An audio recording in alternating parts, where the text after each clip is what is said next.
When I quit my old job and I wanted to get into the fitness industry full time, I kind of did it in the most ballsiest way. I was unemployed with the exception of spin instructor income from TrueRide for about 2 or 3 weeks. And like obviously I had some pay from the old job. I had been there for over 5 years, so I was good for a bit, but I was definitely in panic mode when I was scrolling through Facebook and Andrew Coates had done a status and it was like he needed somebody in the Edmonton area to clear snow, paid gig. And duh, like I can clear snow. I like paid gigs, so I responded right away. Like I just kind of figured like how hard is it to fill a role like that, like when it's like 2 in the afternoon. Like not everybody is just scrolling through Facebook at 2 in the afternoon, so I figured I was his guy. And he appreciated it big time. We worked together on that driveway, clearing away like foot tall chunks of snow, and we were there for a few hours and I got paid very, very well by his client. It was one of his clients that needed the driveway cleared so that I believe it was so Epcor could get at the utilities. And it was just that moment that sort of set an impression with Andrew that sort of inspired him to be someone that would help me out along in my career. And there came a point where it was time to come to Evolve, and Andrew made that extremely easy for me. So it just kind of goes to show you that in whatever pursuits that you are doing, it's very likely that you will meet people for a reason. You will be in a situation for a reason, and if you have the right attitude, it can go very well for you. So without further ado, I hope you enjoy this podcast. Welcome to the Lifestyle Chase. This podcast features high performers who have found a way to live their best life while balancing their health, wellness, friends, and family. Proudly hosted by me, Chris Little. Without further ado, let's get started. Welcome to the Lifestyle Chase, episode 58. I am joined by Andrew Coates. How are you doing today? I'm good. Just came from the gym, roster full of clients, all positive. Sweet. So, if there was one thing that had to happen every day, what would it be in the morning? I'm not a morning ritual person. If you read a lot of the books about successful people, you will hear stories of rituals. It goes to something I just wrote. If you're familiar with the concept of survivorship bias, I think there can be a lot of good things to having a ritual, but you're also listening to people who've been successful for reasons of luck being a large part of it, hard work, work ethic, sometimes it's financial resources, sometimes it's timing. There's a lot of things that go into this stuff, and whether or not someone meditates or does yoga or has a green smoothie or prays may be a very tiny piece and probably doesn't explain much of their success. There's probably a lot of other things. So for me, I eat my normal breakfast. I'm not in a rush. I have a cup of coffee and and then I go into work. So I'm not rushed. Sleep is a pretty big one for you, right? Like, if how would your day be affected if you got 4 hours of sleep in comparison to the amount of sleep you regularly aim for? I wouldn't be very pleasant to deal with. It's not fun to be short on sleep, but anyone who's listening would have probably had the experience where you ended up short on sleep, be it you couldn't get a sleep the night before, had a late one, a couple of drinks, or maybe it's someone who actually chronically struggles with sleep. It's something I've been studying a lot about, and I'm going to try to dive more into it.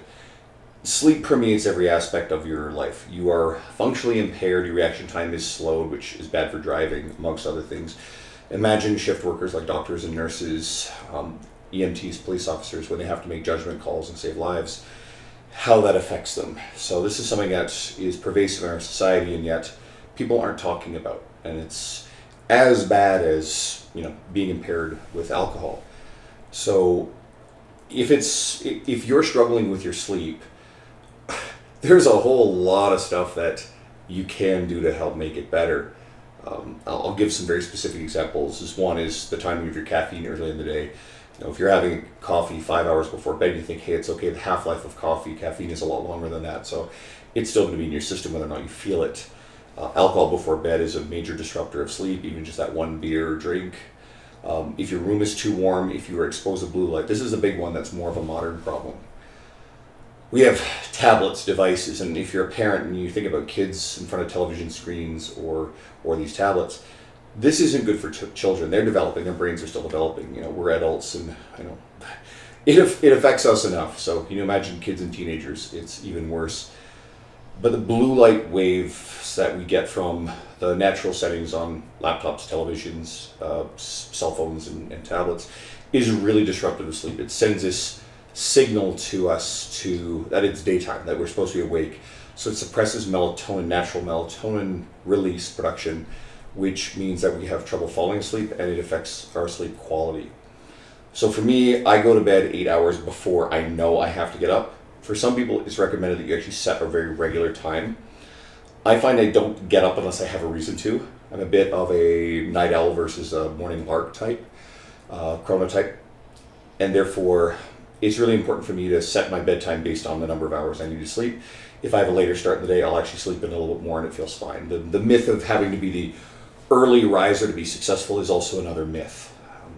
Our society is sort of built that way, but there's a lot of people who are sacrificing too much sleep to get up early to go to the gym, and the benefits that they would get from their exercise, their nutrition, all their other efforts are being diminished just simply because their sleep quality is garbage.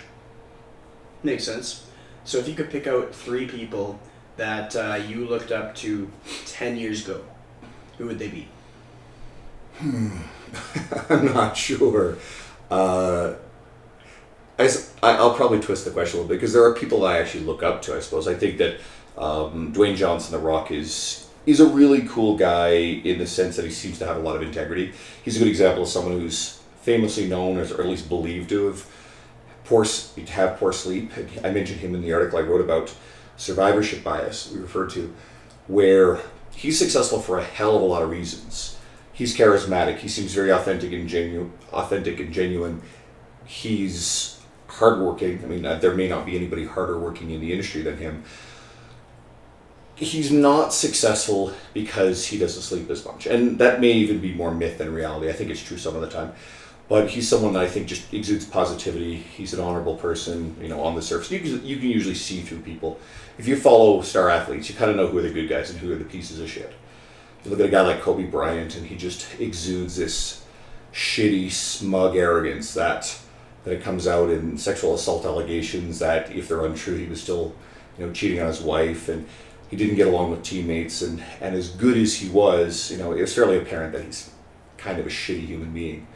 And you can pick up on athletes who, no matter what goes on with them, they actually just seem to be genuine good guys, right? With the amount of media attention, social media, a camera in everybody's pocket, if somebody really famous, if just nothing ever bubbles to the surface that even remotely resembles something bad, well, there's a pretty good chance they're probably a decent person. Look at someone like Keanu Reeves. Just story after story comes out about this guy just being a nice, humble person. So here's number 2 right there is Keanu Reeves. Is someone we've been paying more attention to him lately, but he's been around a long time. Again, he's very giving, he's generous, he has had an enormous array of success, and he lives very humbly. He seems to be a very class act when it comes to every walk of life. He's had a bit of a sad, tragic life as the stories go, but there just simply are no examples of him throwing tantrums on movie sets like Christian Bale, who again is another example of a guy who seems to be kind of an arrogant piece of shit. Totally. So I think if you're going to look at Hollywood, I don't think Hollywood is a good place to look for role models and positive people, but at least if you're going to be paying attention to stuff, look at the people who seem to actually be decent human beings. Dwayne Johnson, I think Keanu Reeves are 2 really good examples. I'm not really sure who else sort of stands out like that. I am not particularly enamored with any major tech industry people. Steve Jobs is a good example of survivorship bias, where Jobs is an arrogant asshole. He was incredibly successful because he's a brilliant visionary, but he treated people like garbage. He got fired from his own company, and only after learning some lessons was he given an opportunity to come back and then lead Apple on the course to the iPod, the iPhone, the iPad, and now it's one of the most powerful companies in the world. I don't particularly admire big tech people because I think a lot of these companies they have a little bit too much control over what people think. And I'm not a paranoid conspiracy theorist in that walk, but there's starting to be some concerns about their control over freedom of speech and what people are allowed to say and being allowed to be on certain platforms. So not a big fan of that sort of stuff. So I tend to be less about individuals, although there are people I like, and more about qualities and characteristics, integrity, just genuinely being a decent person, that sort of stuff. That makes sense. If you were to describe your life before entering the fitness industry, what would it be like? Like, what did you do? Where did you live? I would describe it as being wasting a lot of potential. I grew up in Newfoundland. St. John's, Newfoundland is home, where my family all still are to this day. I went to university there and then worked there for a number of years. At that time, there wasn't a lot of opportunity. Now it's a little bit better. It was a place where I owned a martini nightclub, an after-hours nightclub. I worked in bars. I worked for a bank briefly. I worked in various other jobs that weren't very fulfilling. And eventually I decided to leave just because, the party lifestyle of that environment was too much. It just became too much, and various good friends of mine had left, and sort of the bad friends that stuck around. So eventually it's just my time to change scenery. So I came here to Edmonton 13 years ago, and my first job was working in a casino. I quickly was dealing poker, and I became a very proficient poker dealer. To this day, I still have players and former coworkers now training with me just because they knew my work ethic and integrity with that career. And that's an industry where not everybody approaches it with much integrity. You see a lot of laziness and a lot of shitty behavior. And plus there's also an environment of drinking addiction, and there's a lot of negative stuff there. So I did that for 3.5 to 4 years between poker dealing and supervising. But fitness had always been at least a cornerstone of my life. There were little chunks where I got away from it for the most part. Since my early-ish 20s, 24, I've been a fixture in the gym, 4 to 5 days a week. Now it's more like 7. And every good thing that's ever happened to me in my life has directly or indirectly been the result of being fit, being involved in fitness and working out a lot. I was approached repeatedly off the floor in the gym that I had joined here in Edmonton to come and work for them as a trainer. Of course, I dismissed it right away. I wasn't interested. But after a little while, I gave it a shot, and I remember my first week being completely overwhelmed and going, how the hell am I going to do this stuff? And then it kind of worked out a little bit in the end. So just shy of 9 years later, the industry's been really good to me. But yeah, I just started out on the gym floor. The industry was very different than it is now. There was no social media, at least not the way it is now. No Instagram. So there was a lot less competition in the industry. So there was a number of big box gyms. Boutique studios were rare. And people walked in and they signed up, and you were assigned clients, and it was pretty easy to get filled up back then. We had good salespeople. And then pretty quickly I was able to renew my own clientele base. It went well early on. So I guess there's a lot of good fortune, some luck, a lot of experience with just trading for myself, but a lot to learn over the years. I'm still learning. Then I became very good at generating referral business from my existing clientele base, and a lot of the gym population would walk up and I would get floor business from them. And that was a function of just standing out physically, but also acting with professionalism, integrity. Little pet peeves of mine that I've sort of relaxed on, but things like having your phone out in your hand while you're training, or certainly, if you're going to be working in the fitness industry, you need to be engaged and focused on your client. They're paying good money for that time. I've watched trainers who are just completely disengaged. They're sitting lazily. I mean, sitting is one thing if you're really engaged in mirroring someone's posture, but if you're being lazy and disengaged, it's a whole different thing. I've just observed a lot of stuff that, if I was a potential client looking at it, I would go, I would never train with that person. So, for young fitness professionals, because I know that you've got trainers who listen to this, there's so much you can do to just be a really professional, engaged person who really cares about your clients and give a shit. Work at it. And then as people see you, these are people who would have said to me, who are clients of mine, I never imagined I would ever hire a trainer, but I knew you'd be the trainer I would hire. And after a while, it turns out they actually did, or those people referred people to you. So if you see someone in the gym who is the sort of person that you don't ever believe would ever walk up to you and hire you, smile at them, be personable, smile at everybody in the gym environment, be that engaging person that, you got the girl who's got her cap down over her eyes and she doesn't want guys to bother her. Okay, well, don't be up in her space either, but at the same time, if you end up in the same space and make eye contact, smile, be nice, right? Let it be known that they're acknowledged, give them a nod of approval, If you see someone who's brand new and trying, especially anyone who is struggling with their weight, it's probably pretty challenging for them to even get into the gym in the first place. Nods of approval, and especially, you get a big muscular guy who's just a member and sees someone like that, and then you're nodding at them going, hey, it's good to see you here, keep going. That can completely diffuse the scariness of a gym for those people and keep them coming back. And it might be enough just to help them stick with it and make sure lifestyle changes. Totally. Just some of my philosophy about this stuff. Mm-hmm. Yeah. So if you looked back on your high school experience, what's something that stood out? What's like maybe a year that was memorable or a teacher that stood out? High school feels like someone else's life. I just feel like it's so far away. It's like it happened to a different person. It's sort of like a set of watching a movie versus kind of actually being in tune with it. It's just a different person. I don't really know if it had a lot to do with shaping who I am right now. I grew up in a really, really tiny town, so I went to school in a small town, my father's hometown. And unfortunately, due to the fact that my father was the local business owner, by comparison, relatively speaking, I was the rich kid and I was the smart kid. I was the one who always had the best grades, and that didn't necessarily make me popular with a lot of the regular kids who, their parents didn't necessarily have what my parents did. So I didn't have a lot of friends in school. So academically it was fine. I played sports, but I just didn't have much of a social life. That sort of took off when I got to university, when I met a lot more like-minded people, I suppose. I grew up a little bit. So I had a handful of good teachers. I also had some teachers that I don't think were anything special. So I don't have a special answer. I really don't think there was anything special, good or bad, out of my high school experience. But I think feeling that sort of not necessarily being the most popular person can build in a lot of empathy, which is a desirable trait for many trainers. You'd better have empathy if you're going to be a trainer. Absolutely.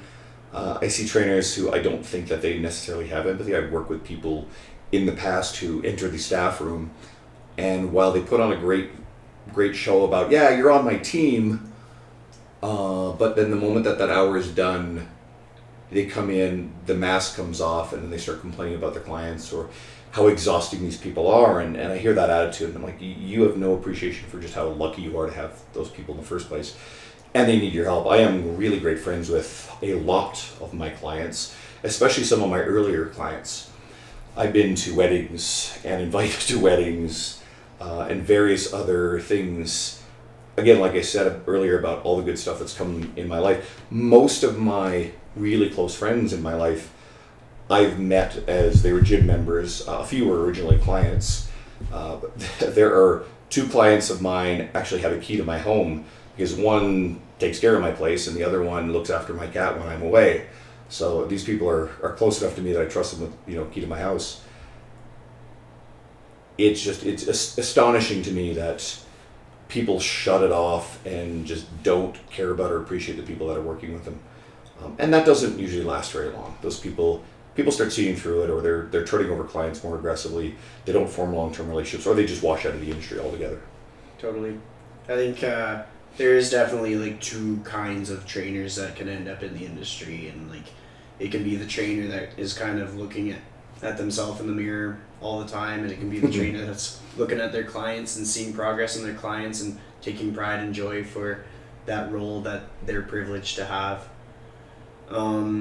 My next question would be, if you could identify one article that stands out from T-Nation that really shaped you in your training career, can you pick one out?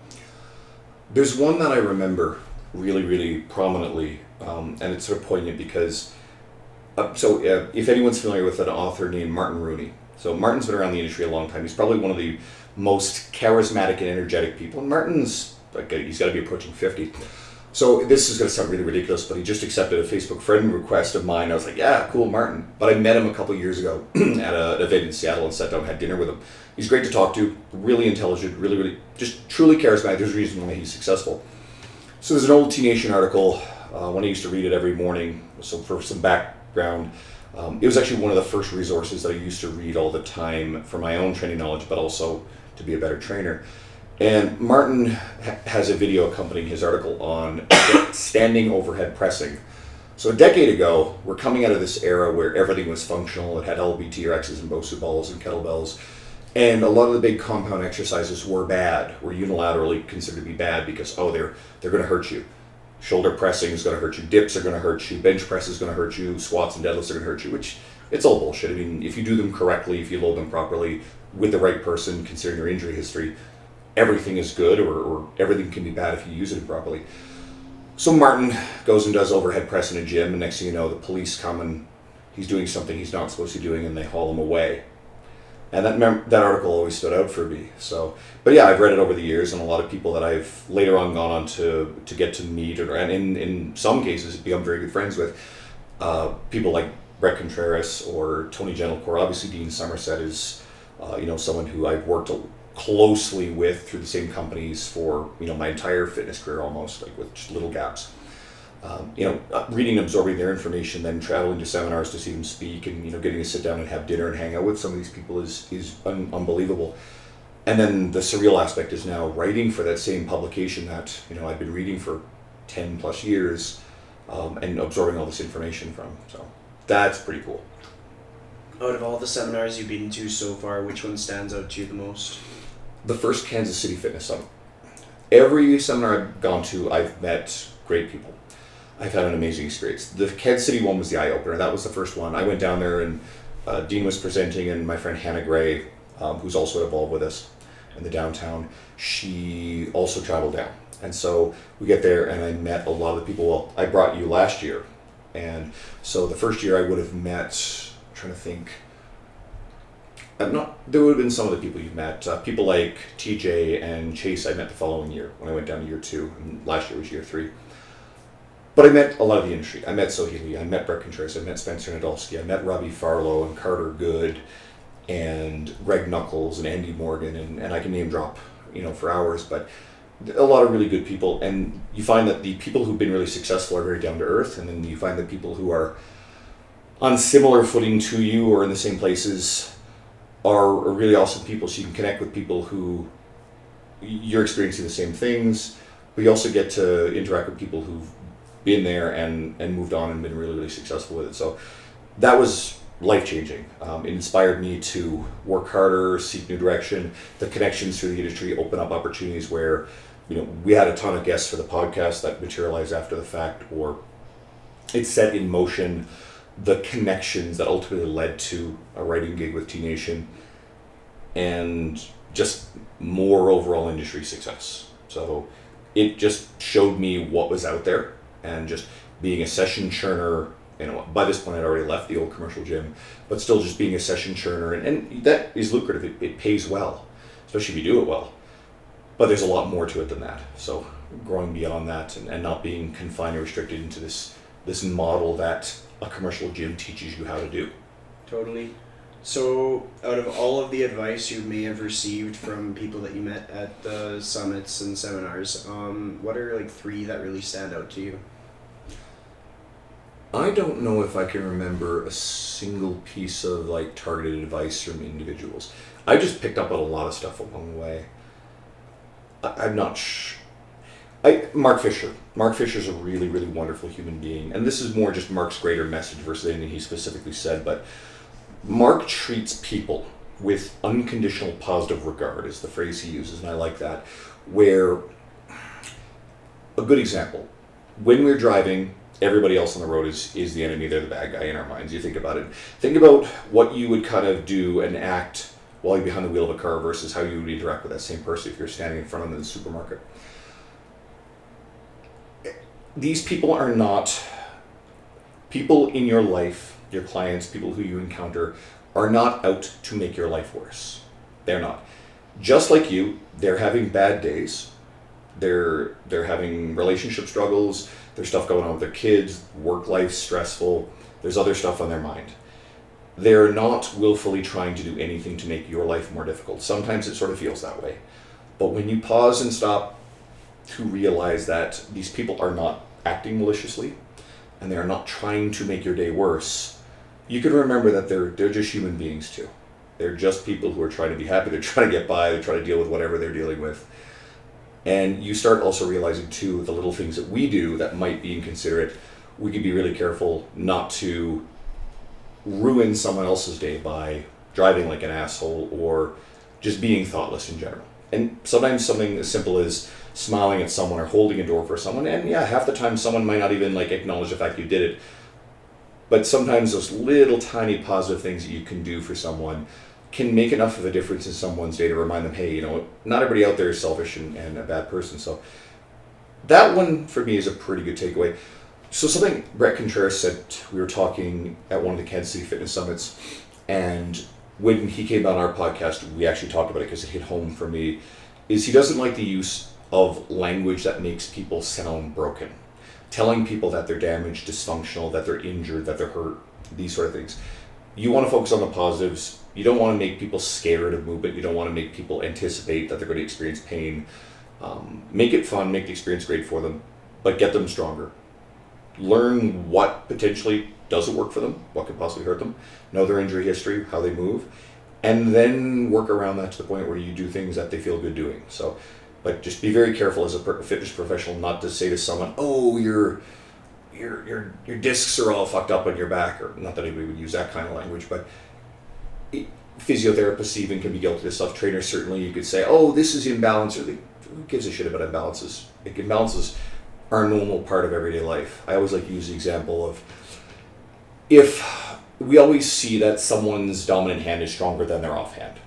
And sure, for dumbbell pressing or dumbbell rowing or whatever, we try to train them evenly just to make sure that gradually over time they get more even. But imagine trying to take a basketball player and have them learn to shoot free throws with their offhand. That would be a complete and utter waste of time. That'd be of no value to them. So why would we do it? They're always going to be better and stronger with their dominant hand. And it doesn't hurt them. And in the case of NBA players, they're making a hell of a lot of money by being really good at shooting with their dominant hand. So we would just be completely wasting time, and there's no harm to these people. Yes, there are real functional imbalances that actually cause pain and discomfort. If you've ever trained a dentist or a nurse or someone who is always in the same body position, leaning over people, there can be some ergonomic issues with that. There are actual ergonomic issues with, a lot of workplaces. But, a lot of times I find sometimes newer trainers are always caught up in imbalances and asymmetry and stuff like this. You don't even know what that stuff is most of the time. And I let a really brilliant physiotherapist assess if there's actually something real going on. Meanwhile, let's just get someone moving, make sure it's really, really fun, get them stronger, make sure that they're having such a good experience and good relationship with you that they want to come back. And then weight's going to come off. They're going to just start eating better even before you start talking about it because they're active.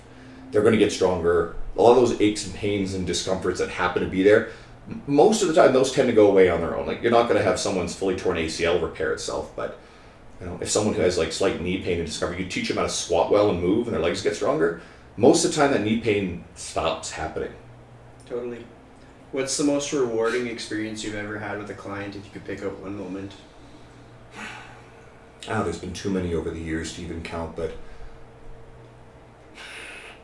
there's one guy.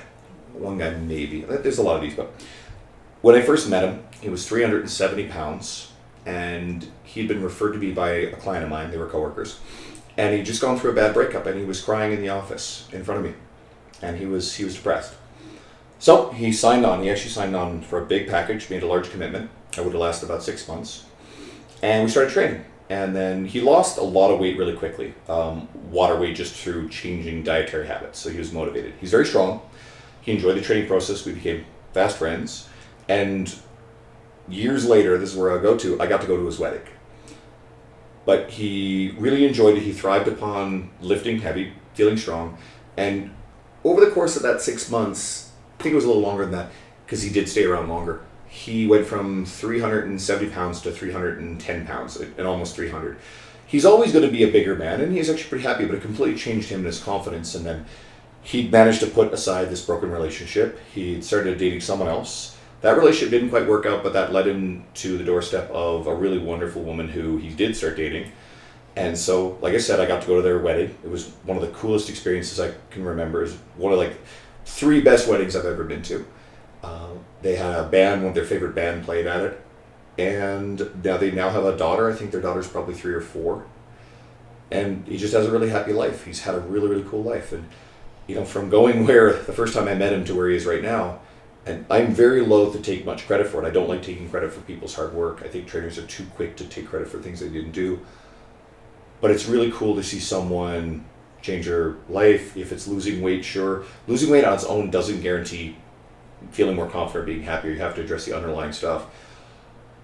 But he came out a happier, stronger, more confident person, and he's got a really rich life right now. So yeah, I like that. Just the whole going full circle from the guy being completely crushed to you being there for probably one of the happiest moments of his life. Yeah, I was honored to be included in that. Yeah, totally. Out of all the clients that you've trained, there's probably been some that have approached you wanting training and maybe you've had to turn them down. Like, has that ever happened to you in your career? It's rare. I have. I've had a couple of former clients, actually, who I did have experiences with early on. One just wasn't reliable, never showed up for anything. Had a very strong anti-science, paranoid conspiracy theorist bias. We're talking about, and someone listening to this is going to, get mad, but because they believe along these lines, but very anti-vaccine, and vaccines cause autism, only eats organic food and a variety of other stuff. And just was painfully unreliable. And then the second one, unfortunately, just grew up in a difficult environment, dealt with addiction issues, and I believe to some degree, for lack of a better way of saying this, forgive if it's not politically correct, but was developmentally delayed, major impulse control issues, and I was actually sabotaging his girlfriend, who was also a client of mine. That's where he sort of came from, and he just had no capacity to do otherwise. So when I went independent, both did in fact contact me. The gentleman with the developmentally delayed issues, I politely just declined him. He had defaulted on a payment package in the previous place I was at, and I just don't believe that he's someone that I would have been able to do anything with. I just don't think he's someone who I felt ethically I'd even take his money, but I didn't want to deal with the headaches that I knew would come with it. And then the other client, the one with the anti-science bias, I did allow sort of a token effort, and I booked time to sit down. It was canceled, and then we booked a second time. She didn't show up, and she didn't think to tell me, and she happened to be on a plane just flying off somewhere else. So at that point, I just broke off any contact, and I refused to make any further efforts to try to bring this person in. As a trainer early on, you have to take kind of everything. You certainly shouldn't be working with clients who are outside of your skill set. If you don't know anything about Olympic lifting, don't teach Olympic lifting. Totally. If you don't know anything about dieting people to get them up on competition stage, you shouldn't be doing it. And we like to make the joke, oh, you've done one bikini show and all of a sudden now you DM me for coaching. If you actually know what the hell you're doing and you love it, okay, fine. Some people have never competed. That's not my thing. But outside of that, you're going to be working with a broad array of people. And then over time, you'll develop the ability to say, no, this person and what they're looking for isn't something I'm interested in dealing with. So, but I've worked with hundreds of clients, many hundreds of clients, and I've probably had less than 5 bad experiences with clients. I think I've been fortunate. At this point right now, I think anyone who's in front of me is not someone who's getting sold at the front desk of a commercial gym. They're being referred directly to me. They know who I am by reputation. So that already filters people out. So I'm just not getting people in front of me who are really going to be much of a problem. Every once in a while I get someone who is well-intentioned but just can't commit to reliability and scheduling, and unfortunately those people just kind of filter themselves too, but yep, they're not bad people. Well, I think a lot of what it comes down to is like being out there, like for yourself. You talk a lot about having a presence in the gym, greeting people. You write a lot of articles, you attend a lot of events, you have a very strong referral base, and those are going to be people that sort of align with you, so any referrals that they send to you are going to be with the intention that they see that alignment. And so that's helpful. That's what I like about the business structure of Evolve, because we tend to get clients more naturally than if someone's like in a room and just divvied out to whoever has a vacancy. Yeah, and in the commercial gym setting, sometimes you get, the manager who decide this stuff will assign people based on best fit. I never took, after my very, very first, several months to a year or whatever, I never took anyone from that anymore. It was always just my own clientele that I took care of. Every once in a blue moon, I would be asked to take a special case, someone that they just didn't feel anyone else could handle. One guy was just out of jail, swastika tattoo, Not that I'm cool with that, but earlier in your career, you roll with things that later in your career you realize you would never tolerate. If today someone showed up to ask me to train and I saw a visible swastika tattoo, I'd be like, no, go away. I've actually coached 3 people with swastika tattoos, which is a weird That's thing. a weird statistic. That's a weird statistic. One guy is actually a really super awesome dude, grew out of some really shitty belief systems a long time ago, and I think the tattoo is associated with more of a music band symbol rather than any belief system of his own. People can change. This is a good human. Second one spent some time in jail. I think it was sort of jailhouse type stuff, and was really trying to turn his life around and get back on track.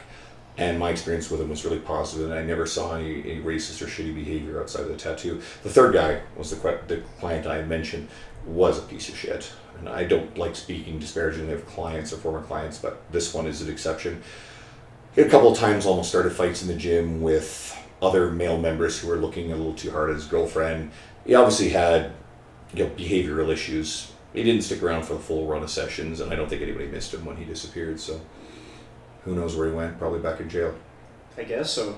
So you're a pretty big jacked dude. I don't imagine you have too many self-conscious issues now, but I might be assuming. Has there ever been a time in your life when you just felt like, man, I need to be more strong? Or have you always been strong? That's probably what started this. So when I was 24, I mean, I dabbled in the gym before. Me and my university girlfriend would go sometimes, weren't consistent. I played high school sports constantly. I was always very athletic. Basketball, cross-country skiing. Got a couple of provincial silver medals from cross-country skiing when I was probably about 12. I gave it up at 13. At 24 years of age, I always joke about this because there's a very specific story here. If you want to know how long the movie Lord of the Rings Return of the King is, it's the third one. It's 3.5 hours long. I entered the theater on a date, and I felt fine.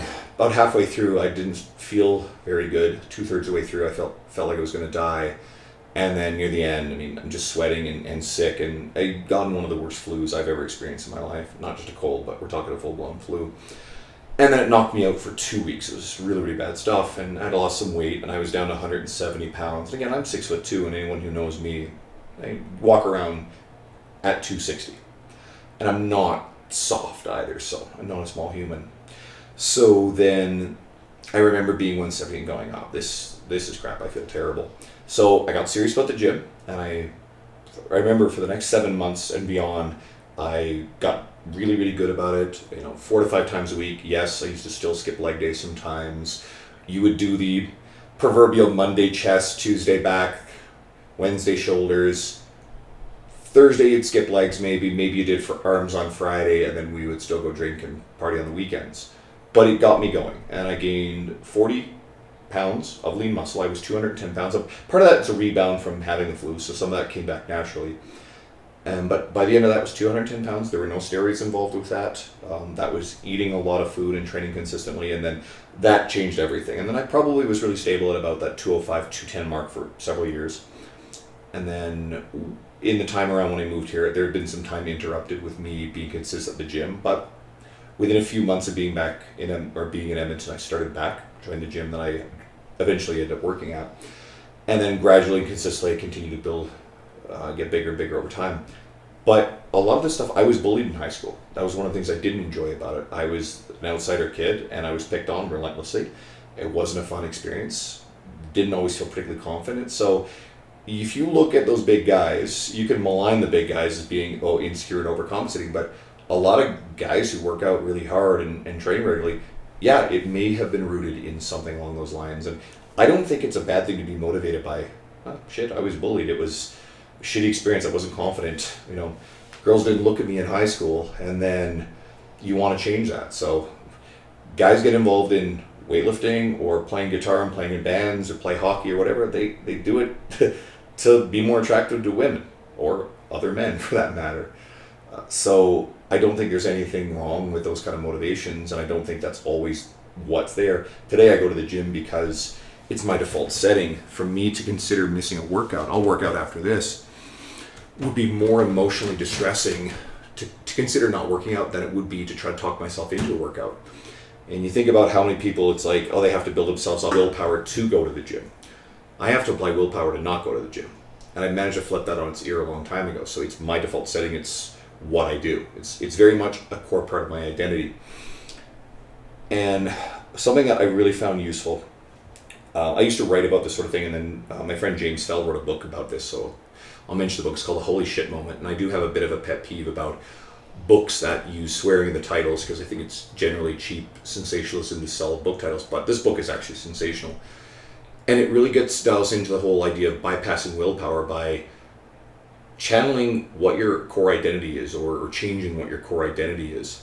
I use the example because I coach EPS applicants. I have a relationship with Edmonton Police Services where they send me people who want or need to get in shape as they're in the application process before they're accepted.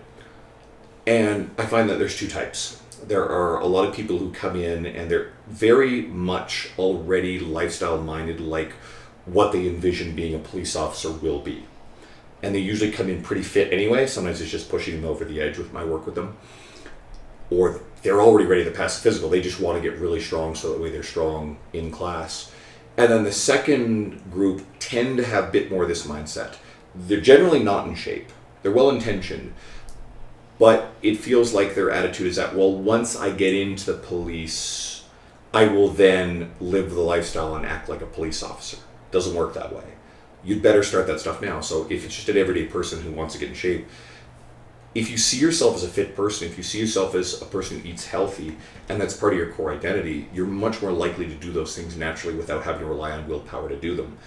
So the more that you can get in touch with this identity, be it an aspirational identity of where you want to be, or an identity that maybe you've lost a little touch with, or is underneath, channeling that identity and getting more in touch with it helps you behave more in line with that identity without, again, having to tap into willpower. The decisions become a lot easier, they become a lot more natural, more instinctive, they're more automatic default settings, and that usually leads to a lot of success. I like that way of putting it, and it kind of pairs with your advice from Brett Contreras on like being easy on your client, like not using demeaning language, because you would be messing with that person's identity, like how they would describe themselves, because it's hard to be strong if you're walking around calling yourself weak because somebody said weak. People do this all the time. We are incredibly negative with how we think about ourselves. Another one of my articles on my own website's about this. And if anybody remembers this Dove commercial from several years ago where they had women, I think it was all women, yeah. Women sit down in front of a sketch artist and describe themselves. But prior to this, they had sat in front of a stranger. They didn't know what was going on. And they also had that stranger sit in front of the sketch artist. Now, the sketch artist couldn't see anyone. It was all description based. And so the stranger described the woman, and the woman described herself. And then the commercial shows the two portraits of the women. The women describe themselves as less attractive, as sadder, whereas the stranger sees them in a more positive light and describes them much more kindly. And if you think about this, how many times have you heard people who don't know each other, who have no relationship to each other, all say the same kind and positive things about you? But it's inconsistent with your own vision of yourself, and you tend to dismiss these things, you don't believe them. Well, what do you think is true? There's a conspiracy to bullshit you and lie to you about how you look and how athletic you look, how thin you are, how beautiful you are, how attractive you are, or you're right, and you're right, or maybe you're the one who's wrong, maybe it's your skewed perception. So the article goes into depth on this whole idea, and we just have really negative and unkind thoughts about ourselves. So it helps to start realizing, wait a second, I am seeing the world and myself through a lens, through a filter that isn't fair. It isn't true. It's not honest. We are not being honest with ourselves. And you start to actually understand that a little bit. You start to believe other people. I have a lot of friends in my life, and you say something nice to them. And absolutely, this is much more prevalent in women than men in my personal experience. I know lots of women who cannot comfortably accept compliments. They're conditioned that way. I think there's guys out there too like that, but again, like I said, I think it's more prevalent in women. And they're brainwashed in this really horrible way, and be it the way that they grow up, parental stuff, whatever else, reading too many Cosmopolitan magazines. People talk about social media now and photoshopping photos and all this sort of stuff. Cosmo and all these other glamour magazines have been doing this crap for a long time, so women have been dealing with these unrealistic beauty standards for a very long time, so it's no wonder this stuff's true. I mean, men, the joke is like, we have He-Man. Like, who the hell's going to live up to that, right? But I really don't think men are quite as affected by it. We are, absolutely. You get Jason Momoa running around, and now all of a sudden there's this whole thing with Momoa's on vacation, and there's like a dad bod photo of him where he's not as ripped as usual. And of course, you look at him, he still looks fantastic. So the joke is, some guy wrote, is like, yeah, if Momoa's getting body shaved now, I'm never taking my shirt off again in public. Ever. Totally, yeah. It's just our fucked up society and unrealistic expectations. But yeah, we are not honest with ourselves, how we see ourselves, even for me. And I think we'll use the term body dysmorphia, and I think I'm actually pretty good because I'm conscious of how I look. But people will describe and react to me in a way that I find is inconsistent with what I see in the mirror. And I'm not someone to beat myself up. So I'm not lacking in that kind of confidence. Not to say that it skews the other way with overblown arrogance or conceit, but I feel pretty good about where I am. But I'm conscious of these things. So I try to be more honest, intellectually honest about where I am. But I think a lot of people are struggling with this stuff. So hopefully anyone and trainers listening to this stuff, you can just start to get people you work with or yourself to understand that maybe you're the one who's lying, maybe everybody else is telling the truth. For sure. Because it directs like the trajectory of all your goals and like the things that you want in life, just how you describe yourself. And like, it's like you say, when other people describe you a certain way and then you're disagreeing consistently, then that's not going to serve you at all. Like, you're kind of in control of your outcome. You can have a great trainer, but it's what you say about yourself that matters at the end. I like what you just said there. You're in control of your own outcome. So I like the questions because they're hitting on a lot of core philosophical stuff, how I approach my own life, but how I approach clients. One of my favorite books, and anyone who knows me much knows that I read a lot or listen to a lot of audiobooks. One of my favorite books that I was reading at a critical time in my life is Ryan Holiday's The Obstacle is the Way. And the book zeroes in on a couple of things. One of the major ones is, and I believe in this, we have the ability to control our attitude in the face of events beyond our control. There's going to be a lot of crap that's going to happen in your life. And you have a choice. You can be destroyed by it and be miserable and sulk and be sad, and that will accomplish nothing. And you have every right to be upset about bad things that happen. Someone breaks up with you, a relationship goes badly, you lose a job, whatever. But we have the ability to decide and take action in the face of whatever happens. And in some cases, and what happened to me is, and I won't get into too much detail, but my departure, my choice to leave my former employer was based on just an environment that became hostile and something I couldn't continue to be in. I was dealing with harassment and lies and a lot of other really problematic stuff due to some really unethical behavior that was going on by some other staff and I was an opponent to their behavior. We're talking about a multi-level marketing scam and some sexual harassment. And so because I was a vocal opponent to this sort of stuff, and they'd found a way to try to get me into trouble to the point where I decided I have to leave. I can't continue to do this anymore. And it was the best thing that ever happened to me. Feeling like I could not stay made me realize that I had this other great opportunity that the owner of Evolve, John Chung, who's become a really good friend, had wanted me to come over to him. And so going over, it was scary. You're going out on your own, you're starting over again. But it worked really well, really quickly, and I built back up again, and it's been the best thing that ever happened. I make a lot more money not working for a gym chain that's taking a healthy percentage of it. I have a lot more freedom, and it's exactly what allowed me the freedom to go to these conference events, travel, and have a podcast, write, because now I can, within reason, more or less say what I want. Totally. And I'll bear the consequences myself, but I don't have to worry about getting fired over it. So, and I'm not in the habit of saying really, really awful things. So you always are in control, right? And even if something happens that doesn't work out in your favor, you can continue to work hard at it. You can choose the next step. And if you're always working diligently towards a positive outcome, if you have a positive attitude about it, sooner or later, over an aggregate amount of time, the wins will add up more than the losses do, and you'll do well. And it's easy to say that looking back, but that's a lot of what's happened to me in my career. Yeah. So I want to talk about your cat, because he's very special to you. What are your 3 favorite things about him? He's a pain in my ass. My 3 favorite things: he only coughs up hairballs about once every 6 months, so he's not too bad. doesn't rip up most of my furniture. No, he's this big fluffy cuddle ball. His name's Ozzy, so he's what, almost 8 years old. He greets me at the door every time I come home. I always pick him up and hug him and nuzzle him for 30 seconds. It's kind of a ritual we've had for years. He gets kind of annoyed with me if I take off for 3 or 4 days on a conference trip, and he does the thing that cats do when they sulk for like the first day, and then when you're back, he's cuddly as hell, a little overly cuddly. He's company. He's my companion. I mean, I briefly had a friend stay over as a roommate just to help her out of a shitty situation. But other than that, I haven't lived with anyone in a very, very long time. And so he's my company. Yeah. And so come home and yeah, you had a bad day, you're not feeling so hot, whatever. He's still there, right?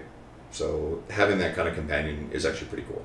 Super important. Like I see a lot of trainers have dogs and cats, and it's just like, it's such a common thing because we're putting so much of ourselves into other people that we need some way to fill our cup. That's like my favorite thing about having a podcast, is because I'm consistently seeing like 1 or 2 people a week.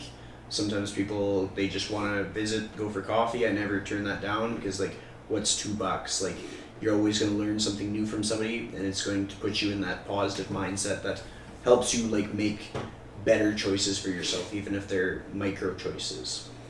If you were to reflect on your last 7 days, what's the moment that you were the most proud of?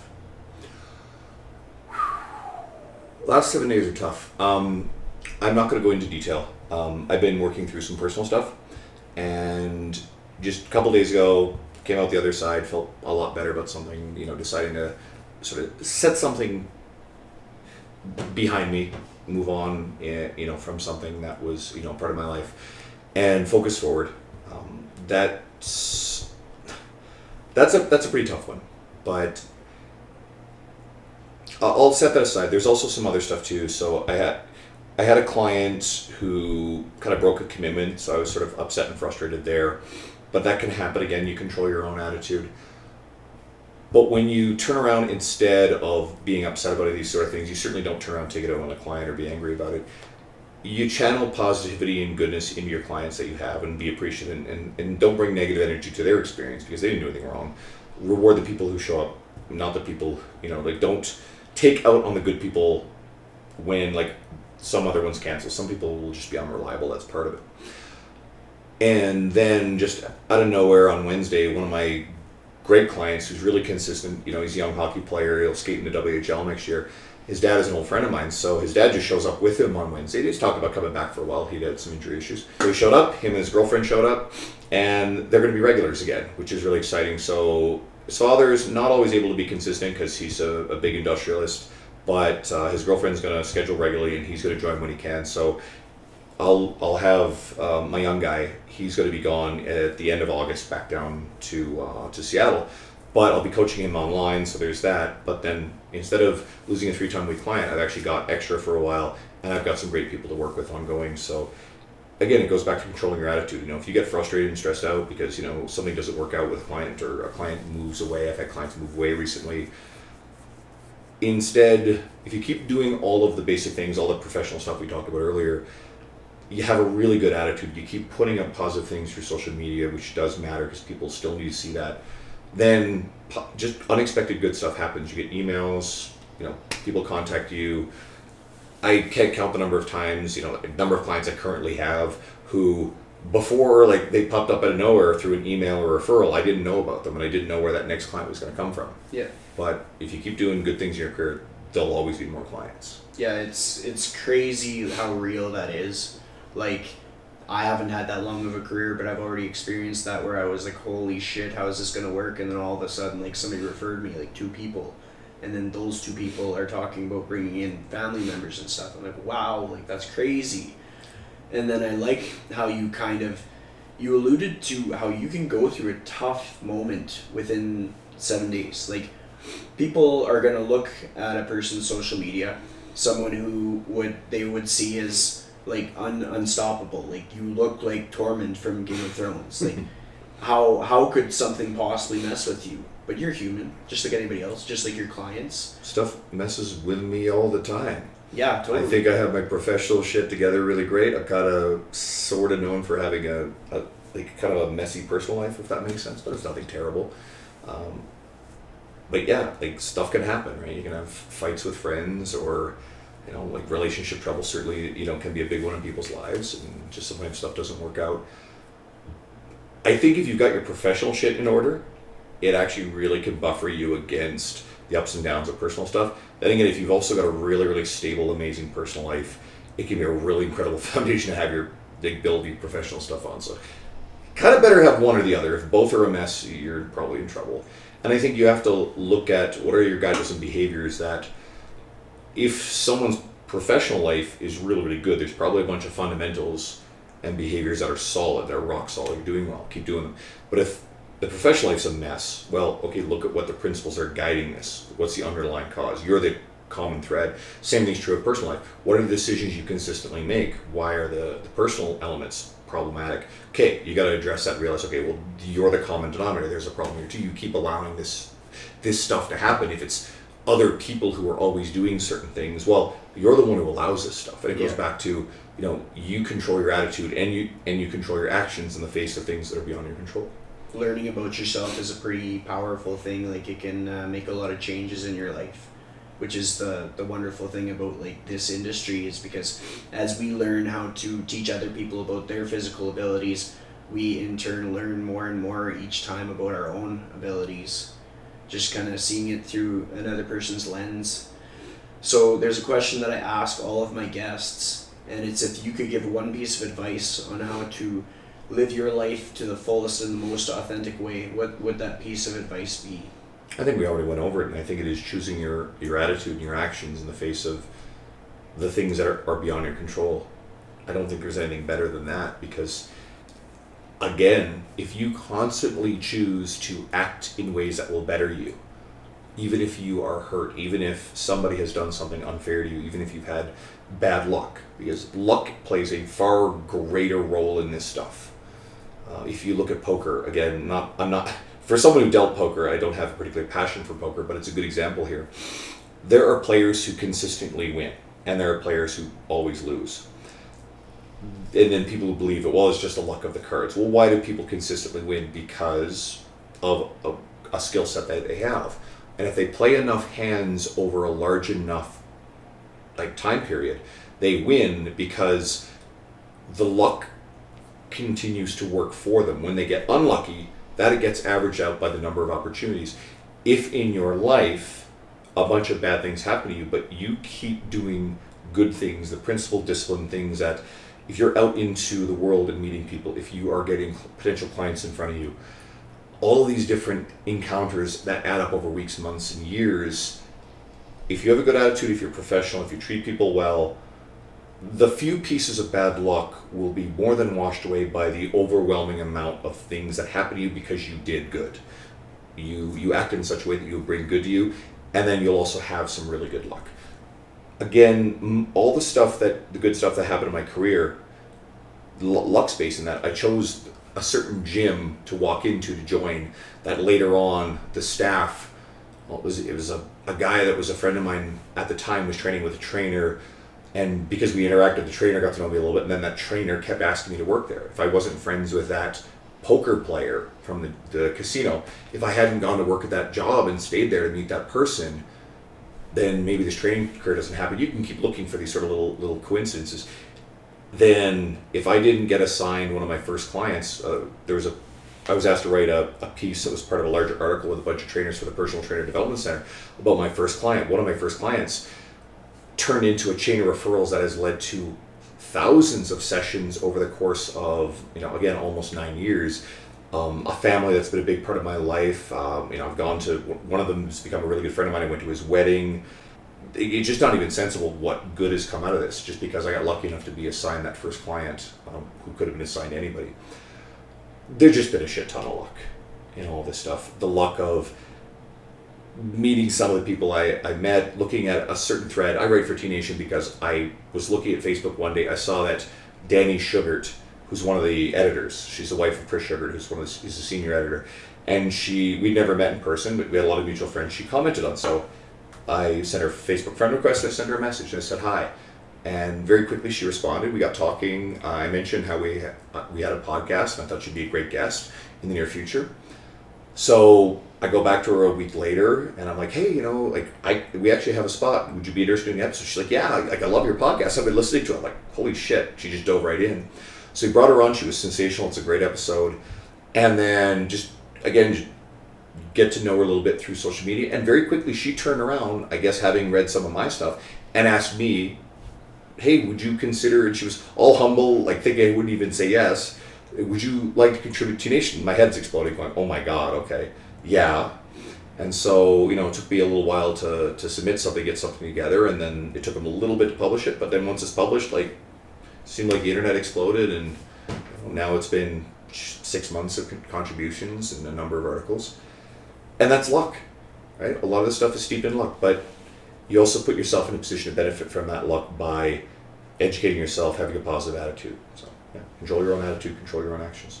Totally. I remember that moment. It was good. Just being, at that point, I was at the gym, so I got to sort of see in person, how that affected you, how that made your day pretty much, and just watching from a closer perspective how your career has unfolded, which was why it was such good timing to wait till you had a few articles out and then get you on the podcast. Sure. So I'm very honored that you joined me today. Honored to be asked. Thanks for your time. We'll see you at the gym. My pleasure. Thank you for listening. If you are intrigued about the podcast that Andrew Coates and Dean Guido host, it is called The Fitness Devil. You can check it out, find it on all the major podcast platforms. It's a podcast in which I am lucky to have met some of the guests in person at the fitness summit that I went to with Andrew this past spring, and they are good humans. So it's worth checking out, worth listening to. I want to thank you for listening to this episode. Hopefully you are intrigued and inclined to listen to more, because if you know who Andrew is, there's a good chance that you know who several of the other guests are, whether you're Edmonton based or not. Thanks for listening. Have a good one.